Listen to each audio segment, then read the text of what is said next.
आता एवढ्या इथे गर्दीमध्ये मी काय करते हे तुम्हाला मी पुढे सांगतेच, पण त्याआधी ना घरी पोहोचलो आणि दुसऱ्या दिवशी सकाळ, पहिली सकाळ घरातली.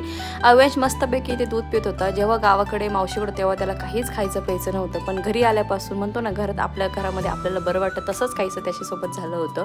त्याच्यात मी सुद्धा मस्तपैकी हेअर वॉश केला आणि आम्ही तिघंही निघालो रिलायन्सला, कारण भाज्या 8 दिवसापासून राहिल्या. 8 दिवसाच्या भाज्याच होत्या, कारण भाज्या आणायच्या होत्या म्हणून भाज्या आणल्या. अव्यांशला परत स्नॅक्समध्ये स्वीटकॉर्न खायला दिला आणि ही मिठाई महल जी मिठाई आहे ही पप्पांसाठी आम्ही खास त्या औरंगाबादवरनं घेऊन आलेलो. त्याच्यात त्या ऑलरेडी 2 आम्ही खाऊन टाकलेल्या.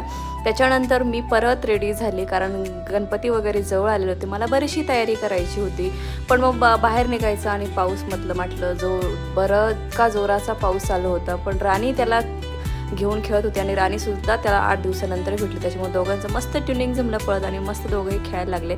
मी थोडीशी झोप काढली आणि मग मला कळलं की मला अजून बरेच काम आहेत, म्हणून मी 4 वाजता उठली आणि पहिले धनुला घेऊन पेट्रोल भरलं आणि हरतालिकेच्या पूजेत सामान घ्यायला गेली. सामान घेतलं आणि घरी आली. तर चलो ब्लॉग इथे एंड करते. भेटू एका छानशा ब्लॉगमध्ये. तोपर्यंत बाय.